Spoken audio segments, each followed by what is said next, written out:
Chew chew चिमनिया, चिमनिया मतलब चिड़िया, चिड़ी, और चिव चिव मतलब चिड़ियों की आवाज़। तो आज हम इसका एक्सप्लेनेशन देख रहे हैं। आमची छोटी मैत्रीण परवा भल्या सकाळीच बेल मारून घरात घुसली। यानी हमारी छोटी सहेली परसों, परवा मतलब परसों, भल्या सकाळीच यानी बहुत सुबह सुबह बेल बजा के घर में घुस गई। म्हणाली, बोली, काका काका, जमाडी जम्मत ओळखा, पुढून पहिले अक्षर ना आहे, नाहीतर नकोच, नुसतेच न आहे म्हणून मागून दुसरे ट आहे, फुली मागून दुसरे सुद्धा नको, पहिलेच मागून पहिले उ क आहे। यानी उसने बोली, काका काका, पहचानो मैं क्या बोल रही हूँ। यानी पहली पूछ रही थी, पहले पुढून पहले अक्षर न आहे, यानी शुरुआत का पहला अक्षर ना है, नाही तर नकोच, नाही तर नकोच यानी नाही तर नहींच है, नुसतेच न आहे, सिर्फ न है, आणि मागून दुसरे ट आहे, और आखिर से दूसरा ट आहे, फुली मागून दुसरे सुद्धा नको, पहिलेच मागून पहिले उ क आहे। ये उसने पहली पूछी थी उनसे। भल्या सकाळची वेळ तिची कोडी सोडण्यात घालवण्याची इच्छा नसल्याने मी शरण चिठ्ठी दिली, नाही बोवा ओळखता येत। यानी एकदम सुबह सुबह का टाइम, और उसका जो पहेली थी ये सुलझाने की मुझे कोई ख्वाहिश नहीं थी, इसलिए मैंने हार मान ली और बोल दिया कि नहीं भाई, मुझे नहीं पहचानना नहीं आ रहा, मैं नहीं समझ पा रहा क्या बोल। ती टाळी पिटून म्हणाली, हात तिच्या, किती इझी, नाटक नाटक, आज आमच्या शाळेचे नाटक आहे, तुम्ही बघायला याल। वो ताली बजा के बोली, हैट, जैसा बोलते ना हम, कितनी ईजी है, नाटक, यानी वो क्या बोल रही थी, नाटक, आज हमारे स्कूल में नाटक है और तुम्हें आप देखने के लिए आएंगे। मी आमच्या बाईंना सांगून ठेवीन, मैं हमारे टीचर को बोल दूंगी, मम्मीला वेळ नाही, पप्पा म्हणतात लहान पोरांची कसली नाटकं बघायची, मम्मी को टाइम नहीं है, और पप्पा बोलते हैं कि छोटे बच्चों की कैसे नाटक देखना, यानी उनको इसमें इंटरेस्ट नहीं है। पण काका, आमच्या शाळेचे नाटक अश्रूंची फुलेपेक्षा शप्पथ टॉप होते। लेकिन काका, हमारे स्कूल की नाटक जो है अश्रूंची फुले, इससे भी ज़्यादा टॉप रहता है। मी पण त्यात बेबीचे काम करते, मैं भी उसमें बेबी का काम कर रही हूँ, तुम्ही याच, यानी आपको आना ही है। एवढ्या आमच्या छबुताई बाई यात काय आणि त्यात काय करणाऱ्या, त्यांनासुद्धा आमचे नाटक आवडले। हमारे इतने छबुताई बाई यानी इतने स्टाइलिश बाई जो है, हर बात में इसमें क्या और उसमें क्या करने वाले, उनको भी हमारा नाटक पसंद आया है। माझा तर त्यांनी गालगुच्चा घेतला, मेरा तो उन्होंने गालगुच्चा लेना, यानी गाल पे जो मोहब्बत से पकड़ते हैं ना बच्चों को, तो उसको बोलते गालगुच्चा। याल, उसने पूछी, क्या आएंगे। त्या चिमुरडीला नाही म्हणण्याची शहामत माझ्यापाशी नाहीच, यानी वो छोटी सी बच्ची को नहीं बोलने की मेरे पास हिम्मत नाही। मी कबूल केले आणि परवा गुरुवारी संध्याकाळी मुंबईतल्या साहित्य संघ मंदिरात आमच्या मैत्रिणीच्या शाळेचे टॉप नाटक बघायला सगळ्या व्यापातून सवड काढून पोचलो। उसको नहीं, मैं बोल नहीं सकता था, मैंने उसको कबूल कर लिया, और परसों गुरुवार यानी जुमेरात को शाम में बम्बई के साहित्य संघ मंदिर में हमारी छोटी सी सहेली के स्कूल के टॉप वाला नाटक देखने के लिए सभी मसरूफियात से टाइम निकाल के मैं पहुंच गया। आंतरशालेय नाट्य स्पर्धेची ती अंतिम फेरी का काहीतरी होती, यानी इंटर स्कूल ड्रामा कंपटीशन की वो शायद फाइनल राउंड था। एकूण 4 छोटी नाटके व्हायची असल्याचे बाहेरच्या बोर्डावर नमूद होते, यानी बाहर जो बोर्ड लगा हुआ था उस पर लिखा हुआ था कि टोटल 4 ड्रामा होने वाले हैं। त्यातले एक आमच्या मैत्रिणीचे होते, उसमें का एक हमारे सहेली का था। आमची मैत्रीण तिकिटाचा कपटा हातात गच्च धरून तिच्याच वयाच्या गर्दीत कुठेतरी माझी वाट पाहत उभी होती। हमारी जो सहेली थी वो टिकटों का गट्ठा हाथ में गच्च धरून यानी मजबूती से पकड़कर उसकी ही उम्र के कुछ बच्चों के भीड़ में मेरा इंतज़ार करते हुए खड़ी थी। मला पाहून ती धावतच पुढे आली, मुझे देखकर वो दौड़ते हुए आगे आई। काय है काका, ती माझ्यावर डाफरली, यानी वो मुझ पर चिढ़ गई कि क्या है ये काका, कितनी लेट केलात, कितनी देर कर दी। मी सवयीने केले सॉरी, और मैंने आदत के मुताबिक सॉरी बोल दिया, पण तेही ऐकायला तिला सवड नव्हती, लेकिन ये सुनने की उसको टाईम नाही था। चुटू चुटू चपला वाजवत पळतच ती संगमंदिराच्या रंगपटाच्या दिशेने अदृश्य झाली। यानी चप्पल बजाते हुए वो संग मंदिर के रंगपट जो था, यानी जिधर ड्रामा होने वाला था उधर वो उस तरफ गायब हो गई. भोवतालच्या छोट्या प्रेक्षकातच मग थोडा वेळ मी त्या गावचा नसल्यासारखा उभा राहिलो. यानी आसपास जो छोटे प्रेक्षक थे, यानी जो ड्रामा देखने के लिए बच्चे आए हुए थे, उनके बीच में मैं उस गांव का नहीं हूँ इस तरह से खड़ा हुआ था. यानी मैं अजनबी जैसा खड़ा हुआ था, क्योंकि वो छोटे छोटे बच्चे थे, वो लेखक को पहचानते नाही थे. मग दुसरी तिसरी कुठली तरी घंटा होतात चिमुरड्या हातांनी लटकला जात प्रेक्षागृहात पोचलो.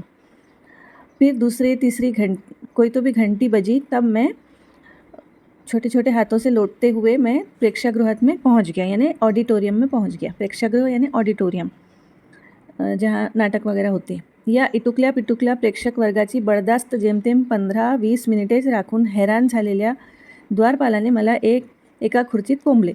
यानी छोटे छोटे बच्चों की जो शरारतें थी, इससे परेशान हुआ हुआ जो चौकीदार था, उसने मुझे ले जाकर एक कुर्सी में बिठा दिया. भोवती पुढे मागे या आणि त्या हाताला सगळी छोटी फौजच भरली होती. भोवती यानी आसपास, पुढे मागे यानी आगे और पीछे, और इस तरफ और उस तरफ, सब तरफ छोटे बच्चों की फौज भरी हुई थी. यानी हर तरफ छोटे बच्चे ही दिखाई दे रहे थे. एकमेकांच्या कडा काढत होती, यानी एक दूसरे को चिडा रहे थे. एकमेकांना चिमकुटे घेत होती, एक दूसरे को चिमटियाँ ले रहे थे. एकमेकांच्या शाळेचे उणे दुणे काढत होती, एक दूसरे की स्कूलों की बुराइयाँ बता रहे थे. नाटकांची स्पर्धा प्रेक्षागृहातच नाटकाआधी उताला आली होती. यानी नाटकों की, यानी ड्रामों की स्पर्धा, जो कंपटीशन था, वो ऑडिटोरियम में ड्रामों के पहले ही अपने उरूज पर थी. कुणाच्या तरी रेशमी मुठ्ठीचा गुच्छा नेम चुकून माझ्या पाठीत बसला. किसी छोटे से मुट्ठी का जो वो था, निशाना था, गलती से मेरे पीठ पर लग गया. यानी कोई बच्चा किसी और को मार रहा था, लेकिन गलती से लेखक के पीठ पे पड़ गया. आणखी कुणी माझ्या मांडीवरून ओळखंबूनच माझ्या पलीकडच्या डोक्यावर एक सॉलिड टप्पू ठेवून दिला, और किसी ने मेरे मांडी पर से जाकर मेरे बाजू के बच्चे के सर पर एक टप्पू लगा दिया. मग ती बिचारी रडू लागली. फिर वो रोने लगी. तिला उगी करण्याच्या प्रयत्नात बरीच गर्दी खुर्च्या सोडून तिथे जमली. उगी करना यानी समझाना, तसल्ली देना. वो रोने लगी तो उसको समझाने के लिए बहुत सारी बच्चे कुर्सियाँ छोड़कर वहाँ जमा हो गए. उन्होंने वहाँ पर भीड़ लगा दी. आणि मग त्यांच्या बाई कुठूनशा डोळे वटारून आल्या, और फिर उनकी जो टीचर थी वो कहीं से तो भी आंखें निकाल के, बड़ी बड़ी आंखें निकाल के देखते हुए आई. तो सभी कोकिलाबाई आ गए, ऐसा बोलकर जल्दी जल्दी अपनी अपनी कुर्सी पकड़ के बैठ गए. जणू अपन या गावच्याच नाहीत, यानी जैसे हम यहाँ के नहीं हैं, इस तरह से बच्चे बैठ गए कि हम इस मामले में नहीं थे. बाईचे खरे नाव वेगळेच असल्याचे कळले, लेकिन टीचर का नाम सही नाम कुछ और ही था, ऐसा पता चला. बच्चे टीचरों के कुछ नाम रख देते हैं, तो इस तरह से उनका नाम कोकिलाबाई रख दिए होंगे बच्चों ने. तो पता चला कि टीचर का नाम कुछ और ही है. कहार माजवला या माकड्यांनी, असे त्या भयंकर घरगुती उद्वेगाने वारंवार म्हणत होत्या. यानी घर में जैसा बच्चों को बोलते हैं अक्सर औरतें, उस तरह से वो बोल रहे थे कि ये बंदरों ने, माकडांनी यानी बंदरों ने कहार माजवला, यानी इतनी शरारतें कर रहे. बाहेर हाकलीन, घरी पाठवीन, धपाटे मिळतील अशा धमक्या देखील ते देत होत्या. यानी बाहर हकाल दूंगी, घर भेज दूंगी या पिटाई कर दूंगी, ऐसे धमकी भी वो दे रही थी. कौन? टीचर दे रही थी. खबरदार कुणी जागचे पुन्हा हालेल तर, खबरदार अगर जगह पर से कोई उठा तो, असे दरडावून त्या लांब पलीकडल्या त्यांच्या खुर्चीकडे गेल्या. और ऐसा डांट कर वो दूर अपनी कुर्सी पर चले गए, कुर्सी की तरफ चले गए. आणि बहुधा आडव्या उभ्या टाकांच्या एखाद्या भरतकामाच्या डिझाईनची चर्चा शेजारच्या बाईंशी पुढे चालू करत बसल्या. और हो सकता है, मतलब आडवे उभ्या टाकांच्या एखाद्या भरतकाम यानी एम्ब्रॉयडरी के डिज़ाइन के आड़े तेड़े, खड़े आड़े टाकों की चर्चा वो अपने पड़ोस के टीचर से करते हुए शायद बैठ गए. लागलीच माझ्या पलीकडचीने माझ्या मांडीवर एक हात रोवून दुसऱ्या हाताने माझ्या अलीकडचीच्या डोक्यात एक भलताच फर्स्ट क्लास टप्पू ठेवून दिला. और फ़ौरन मेरे बाजू वाली ने मेरे मांडी पर एक हाथ रख के दूसरे हाथ से मेरे बाजू वाले बच्ची के सर पर एक बहुत ज़ोरदार टप्पू लगा दिया. हा तिला थोड्याच वेळापूर्वी बसलेल्या टप्पूचा बदला होता, और ये उसके थोड़ी देर पहले ही उसको जो टप्पू मिला था उसका बदला था. टप्पू बसलेली ने जीभ काढून दाखवली, और जिसको टप्पू पड़ा था आपके, उसने ज़बान निकाल के दिखाई. नाटकाबद्दल लिहावे तेवढे थोडेच, यानी नाटक के बारे में लिखे उतना कम है. प्रेक्षागृहात काळोख झाल्यामुळेच दंग्याला तात्पुरता उतार पडला. यानी ऑडिटोरियम में अंधेरा हो गया था, इसलिए इनके जो दंगे हो रहे थे, लड़ाई झगड़े हो रहे थे आपस में, उसको थोड़ा रुक गया वो. आणि कुठले तरी एक छोटे नाटक सुरू झाले और एक छोटासा नाटक शुरू हो गया. मोठ्या माणसांच्या पेक्षा या नाटकाचा मामलाच वेगळा होता. यानी बड़े इंसानों के ड्रामों के मुकाबले में इस ड्रामे का मामला कुछ अलग था. इथे मोठ्या माणसांची नाही तर झाडाची, पोस्टाची, पेटीची, इलेक्ट्रिकच्या खांबांची सोंगे घेतलेल्या छोट्या नटनटींना रंगमंचावर नुसते पाहणेच खूप विलोभनीय होते. विलोभनीय यानी दिल लुभाने वाला. यहाँ पर बड़े बड़े इंसानों की नहीं तो बल्कि काय की थी, पेड़ों की, पोस्टाच्या पेटीची यानी पोस्ट बॉक्स की, इलेक्ट्रिक के पोल की, इसके अपने आप को इस तरह से बनाए हुए छोटे छोटे जो कलाकार थे, उनको देखना ही बिल्कुल दिल लुभाने वाला था. त्यांच्या चुका आणि गफलती देखील मनस्वी नाट्यमय होत्या. यानी वो जो गलतियाँ कर रहे थे वो भी बहुत ड्रामेटिक थे. त्यात त्यांचे नाच आणि गाणी सुरू झाली की जणू मूर्तिमंत काव्य रंगमंचावर अवतरे. उसमें उनके डांस और गाने शुरू हो गए तो ऐसा लग रहा था कि मूर्तिमंत काव्य यानी जो पोएम थी वो मूर्ति के रूप में आकर स्टेज पर उतर गई थी. इवल्याशा हातांनी आणि पायांनी चुकत माकत चालणारे नृत्याचे एक एक आविर्भाव पाहताना आणि गोजीरवाण्या गड्यावाटे उमटणारे गाण्यांचे गोल गोल सूर ऐकताना नुसते हरवून जायला होत होते आणि उस चीज़ में गुम हो जाना, महव हो जाना.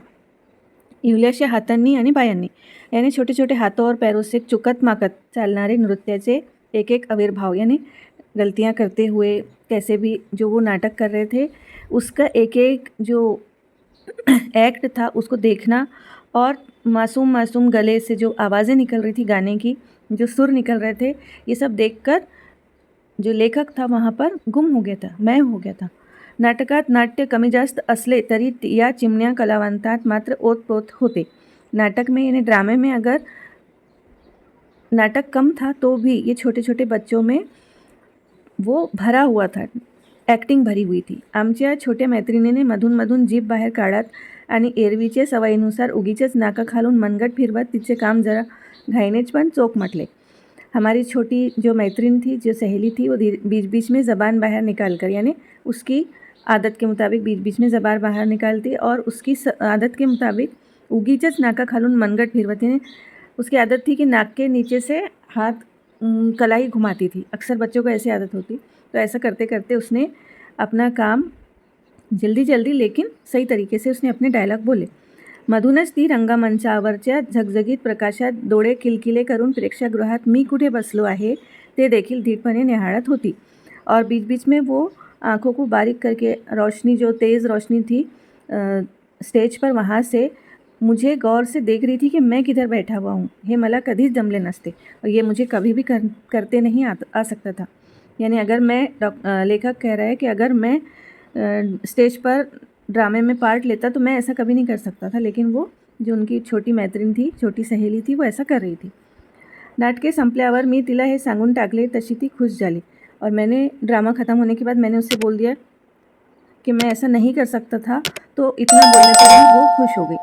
तिच्या नाटक करणाऱ्या बाईंशी तिने माझी अभिमानाने काका अशी ओळख करून दिली.